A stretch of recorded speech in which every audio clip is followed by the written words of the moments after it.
It's time for you. You get to forgive this person so that you can get your power back. Your power is stuck in all the resentment and all the hatred that you have for this person, for whatever it is that they did to you. Do you see that? Do you see that it smothers you and it keeps you small and it doesn't allow you to spread your wings so that you can fly and so you can take advantage of all the opportunities that life has to offer? You can't even see that. You can't see it because you're so focused on the past and all the negative energy and all the crap that's been handed to you and served to you and given to you and it's been dumped on you. You're still holding it. You're carrying all that with you. And it doesn't allow you to fly, my friend. It's taking the life out of you. And that's not the way life was intended to be lived. And guess what? Only you have the key to get your power back. It's nowhere else but within you. All it takes is the courage to step up and say, I forgive you for what happened. And by forgiving someone doesn't mean you acknowledge what they did was right. The forgiveness is to set yourself free, the gift for you, so that you can fly again, so that you can live again, so that you can dream again, and most of all, so that you can believe again. When you're ready to play that game, I want you to step up to the line. When you're ready to play that game, we're here ready to support you. We love you, and we're ready to embrace you and take you and celebrate you like the champion that you are.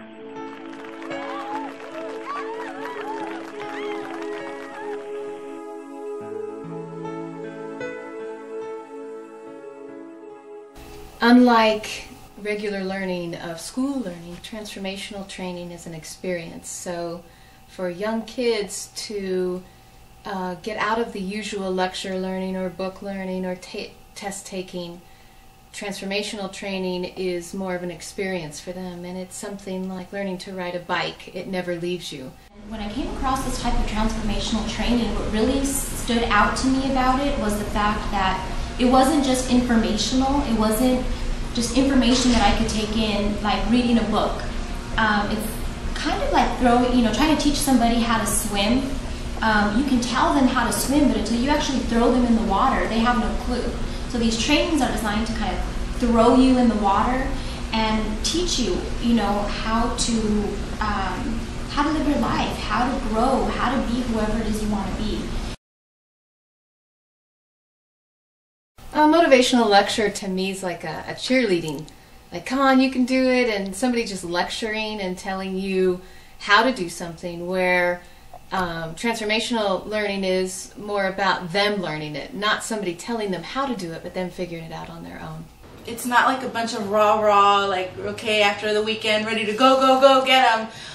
It's really about their life, and they get to stop, if it's a day or a weekend or however long their training is, it's a chance for them to stop and get to look at who they are and where they want to be, and really get to look at themselves. Motivational, it's pretty awesome. It rah, gets you excited, gives you ideas and things that you may not have thought of before.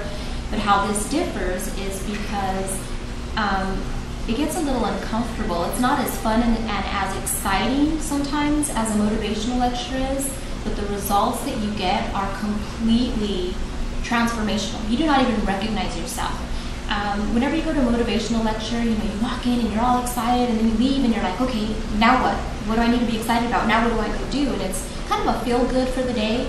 But when you do these transformational workshops, you really do work on yourself, and then you leave like just this new person from this point forward for the rest of your life. You now take ownership of your life instead of looking for someone outside of yourself to make you feel good or make you happy. This kind of training is important for everybody in our society, and especially our children.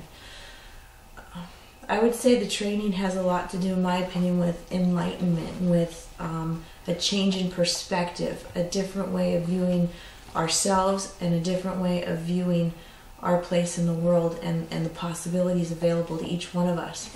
Oh gosh, it's imperative that teens have trainings like this, because they don't get it anywhere else. They don't get it at school at all. A lot of times in school, they're just dealing with all of the symptoms of what's going on. Like if they have truancy, if they're not doing good in school, if they are not going on the right path, if they're not goal-driven, they're just dealing with all of the symptoms. So for example, they'll just, you know, give them a detention or suspend them or kick them out of school or whatever, but they're not dealing with the problem. They're not dealing with what is really going on. Why is this person not wanting to fulfill their dreams? Why do they not understand that they are magnificent and they can have whatever they want in their lives? And this type of training wakes them up and shakes them and gives them a wake-up call and says, you can have this, you can do this, you do deserve this. And they don't get that anywhere else.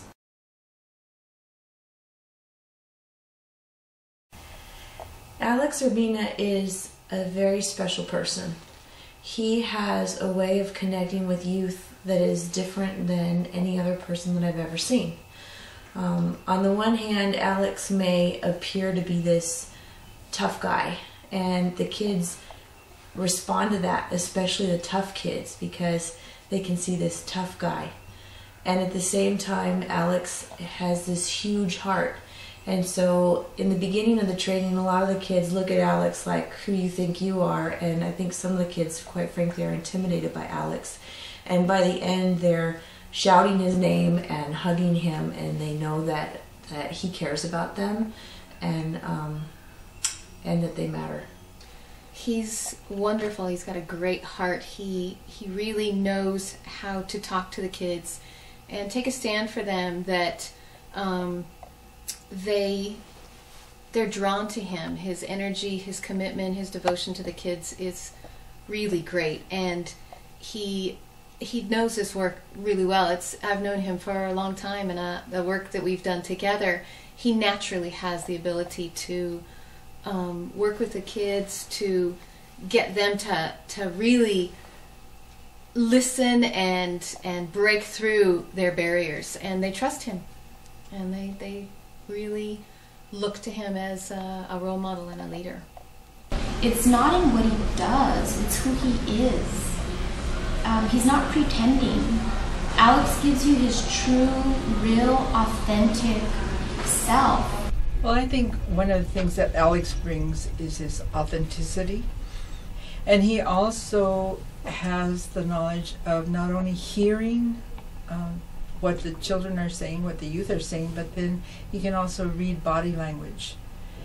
And one of the things that happens is that many of the youth will say no, but that doesn't stop him. He very gently almost doesn't hear the no and just keeps pushing until he's persistent in a good way, and so he helps them to move beyond where they want to be, and so he pushes them, and it's a good way. So he knows his own state of mind, and I think that he knows that they can soar. He believes in them, and I think that's what makes him a great trainer. What I've learned about kids is that they respond to what they feel is the truth. And when a person comes to them with a no-nonsense, no BS, very honest approach, especially when it's about them, kids get that, and they respond to that, and they want that. They're hungry for it. Alex has a unique way to provide that for them, and he lets every person there know this training is not about us as the trainers telling you anything about what you should do or how you should be. This training is for you. It's about you, and it's between you, and you're the only person that's going to know when you keep your word to yourself, when you achieve your goals. Nobody else is going to know that. It's there's a lot of honor in the training, and Alex has a way of tapping into every child's dignity and strengthening that and helping each person connect with the very best of who they are. Alex is an adult, but Alex is still a huge kid at heart. So I think that he's able to relate with them and talk to them, like use their language and still give them respect. A lot of times, like adults, they just kind of talk over them, but he doesn't. Like, it doesn't matter how old a child is, he gives them respect. He speaks at them at their level and challenges them, and I think that he just has an ability to connect to teenagers that not many adults have.